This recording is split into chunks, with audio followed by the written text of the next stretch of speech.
What's up, everyone? Welcome to today's video. Welcome to the Gamer channel. Thank you very much for tuning in. So for those of you who've been following my coverage of Elden Ring, you probably do or do not know that Elden Ring is my first game that I've played extensively made by From Software, developed by From Software. And I am kind of a first-time Souls player in my mind anyways. Now, I have played other games that try to copy the Souls formula but make it a lot more mainstream and palatable for people who may not necessarily wanted to have dealt with a lot of the Souls style games made by this particular studio. And I'm looking at, say, Jedi Fallen Order. It's a very soft Souls-like. I put in a lot of time into that game, enjoyed the game very much. God of War, kind of, but also not necessarily. Does have difficulty scalings and stuff that are quite reminiscent of how the game is played, but that game is also, its own thing. It's not necessary. You won't compare it to a hardcore Souls game, but instead you say it has some elements of it that are close. And so for me, Elden Ring has just been the introduction to this genre. And I have to say that it is actually the biggest and most eye-opening thing ever. You see, I wish I'd given some of these games a chance in the past. I just kind of made huge assumptions after experiencing the games for like 10, 15, 20, 30 minutes. And I just decided that this was not a game for me. When in reality, actually, I think the opposing thought line is probably truer now than it was. That's basically, this game might be for players like me, or maybe I've reached the point in gaming like other players where we're used to this hand holding and it's probably become monotonous and tiresome. And now we're embracing something that is at the core of gaming as a whole, which is curiosity, exploration, experience, the puzzles that you can and can't solve, and the possibility of, or huge possibility of, failure at many turns. This is all packaged together in one game. You see this in other games, but in different levels of, variations. But in Elden Ring, it's the entire package. No one tells you what to do. You got to go find guides, or maybe accidentally run into things that you didn't know were there. It's insane how much you will miss in your first playthrough. And except you're just wanting to go for a 100% run and then take your time, but you'll still need guidance in that, aspect. And there are 100% guides. There's a 100% guide on Steam, and I think I'm probably going to follow it because I just want to do it 100% and enjoy the journey and the process of getting help, because this is my first game and I'm not in a position to think, oh, I'm going to do it by myself. Nope, don't really care to do that. I just want to do it because it's fun and because it's accessible for me now. But having played about 108 hours of this game, by the way, which is pretty much one of the major aspects of this video, I just wanted to go ahead and share my thoughts for those who might still be on the fence, those who are first-time players.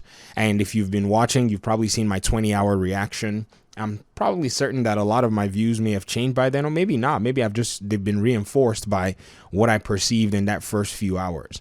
And if I were to tell you that this 100 hours has been spent doing pretty much everything, it's been spent optimizing my character, it's been spent enjoying the game. Some of it has been spent in farming and leveling up. A lot of it, not too much, but a good proportion of it. Another huge proportion of it has been in exploration, following quest lines that are actually quite long, that have taken multiple hours to, accomplish. Some of them have been the joy of discovery, running into random places and thinking, what's over there? Just that curiosity and just going there. Some of them have been, sitting down and thinking about how I want to actually structure my character, because I played on two platforms. I played on PlayStation shortly, which is about 28 hours, and then I've been playing on my PC character, which is now being able to give me about 80 plus hours there of play time. And my PlayStation character, I made a huge error in speccing my stats quite wrong. I have to go back and respec. So on PlayStation, I have to beat Renala, Queen of the Full Moon, who grants you the possibility of respecking. So I already have an idea what I'm going to do. It's going to be fun, because once I go respec with her, I'm going with a whole different build variation. It's going to be so much fun when I'm done with it, because that's now exciting for me from what I've learned. So the learning journey has been the most part of this 100 hours. Combat has not necessarily been the easiest, in my opinion, but it's been fun to be able to find myself in a position where, I've been able to get leveled up and I've been able to get more power and be able to actually actually face some really strong foes. Some are still stronger. They whoop me, but at the end of the day, they're a very limited percentage. And this is not in terms of big bosses. So, which leads me to that part where it's like, so how far in progression of this game have I gotten to after about, 100 and so hours, or let's just say 80 hours on one platform, 20 on the other? I looked and I'm only 14% into the story progression. Now, this comes at the back of my video yesterday where I reacted to somebody actually beating the game under 30 minutes. I think it was 28 minutes and 59 seconds or something like that. That was that run. That was very impressive in my opinion.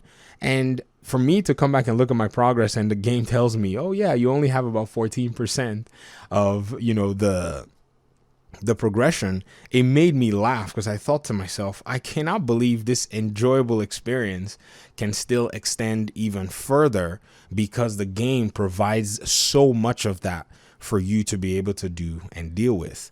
You see, I think some of the apprehensive things that have caused a lot of gamers to sit on the fence is, number one, that talk around the town that, the game is not accessible. It is.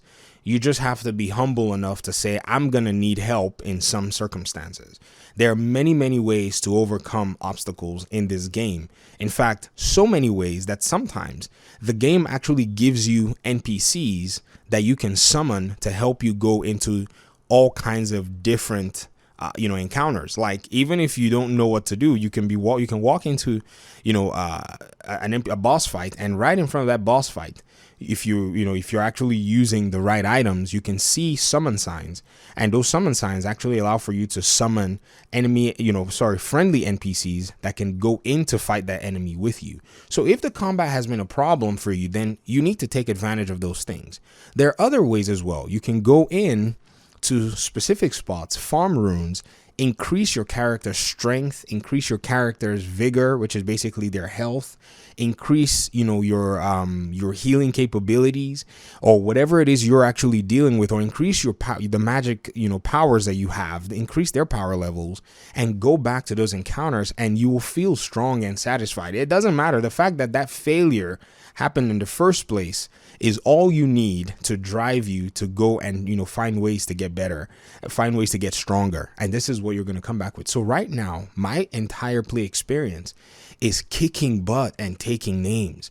I go into these spaces, like these, dungeons that are really, really hard hitting, and I get the grace sight and I run away because I hit an enemy and I look and I'm like, whoops, that didn't do anything. And I take off and run around the world. I do other quest lines. I go level up and come back and I hit that enemy again and I look at their health dissipate and I'm like, yes, you guys are gonna hear from me right now. In fact, everybody in this dungeon is toast. And I literally walk over everyone, walk into the boss room, and pillage the boss as well. That, to me, is the ultimate experience of a game that requires for you to take out bad guys, a combat game. And Elden Ring is a game that provides opportunities in many places for you. In fact, there are people who start out the game and follow the most optimized route to get the most optimized levels, and then eventually go back and knock out the content around the game. Even when they do that, there are still surprises all around the world in terms of enemies that can still destroy you. Even though you think you got this, there will be enemies that will still pull surprises off of you. Like yesterday, I was this crazy example. I went to this region and I fought this Erd Tree avatar. I'm not going to show footage of it. I want you to, discover those yourself. And I beat this particular one. It was very strong, but, I have like 9 flasks. I have the Bloodhound Step, my favorites, Ash of War so far. No doubt about that. And, I'm going in, I'm fighting. I have a lot of damage. My dual katanas are doing a great job for me. And I beat this Erd Tree avatar. But I remember the first time I saw it, I ran away. This thing was so strong. I ran every time I'd seen it, actually, in the past, 30 hours of play, 40 hours of play, I was ran away from it.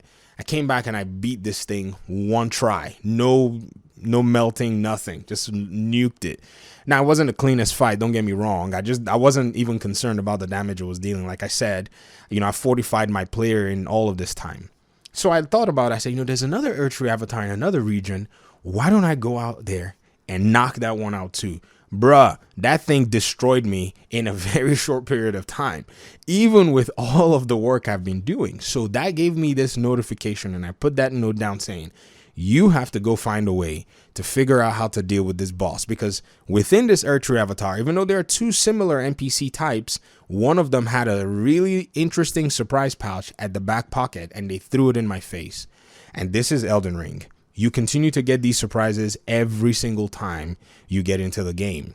And this is what this 100 hours has actually been. It's been that experience over and over again.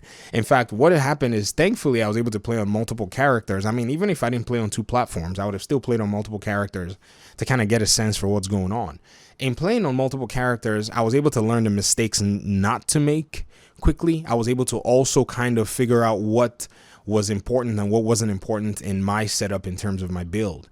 And I can say, for me, the most valuable thing of all in exploration and all of the above has been learning how to actually build my character for my playstyle, and actually know my playstyle's limitations as well, because that's another thing you have to know. Regardless of the playstyle you go with, it will have limitations, because you're going to face different bosses. You're going to face different encounters. In fact, one of the playstyles that really frustrated me was this enemy boss that you fight in a library. This enemy boss gives you some really cool magic. Now, I'm not using any magic builds or any, builds of that nature, any sorceries, but this enemy NPC, you finally beat them to about half their health, or a quarter of their health, or something, about 2/3, I don't know. And you can never physically touch them. They continue to disappear and shoot these arrows at you from distance that can basically clean out your health bar. And for about 20 minutes, you're playing hide and go seek with this particular enemy NPC. Never seen anything like that in my life. But I said to myself, I'm going to defeat this enemy. I'm going to make sure that this enemy doesn't exist anymore. And I'm going to figure out what's going on. So I went out and I looked up guides, and the guides were like, hey, you need to do this. And I thought to myself, well, I actually thought that, but I wanted to be certain. So I went out to the shop, I bought some items, and then I started looking again at some other strategies and looked through my chest and found out I had some things that I needed. And I went back for this boss, and we played that hide and go seek until I finally destroyed them. And this is just a mini side boss that is very inconsequential to the whole game, but it already provided a lot of engagement and a lot of excitement in terms of that. So I say to myself, what is From Software playing at? I think they're playing at their core aspect of game design and game development, where as the gamer, your curiosity is going to reward you. Your tenacity is going to give you that satisfaction of being able to accomplish something in this game. However you approach it, whether you go in as a level 1 wretch and dodge, and improve your skills so finely that you can take out any boss with, just a blunt force weapon, or whether you go out to the really insane parts of this world, the lands between, and find things that make you so powerful that the bad guys tremble when you show up. They still want you to have the experience however you choose and however you please. So this is my experience after 100 hours. I don't know if I'm going to, maybe try to, play the game that long before beating it. Right now, I think I'm strong enough to complete the game for the most part, but there are some things that I've seen that will probably help me with the completion of the game even faster. I just have to make sure that I'm paying a lot of attention and I'm actually much more calculated in my approach. But I'll talk to you guys in another video. Hopefully we'll talk soon after more progress. And I will say I can recommend Elden Ring after playing it for 100 hours. You don't have to be a RPG player, or, you might like shooters. You're still going to like this game. Thanks for watching. Peace out.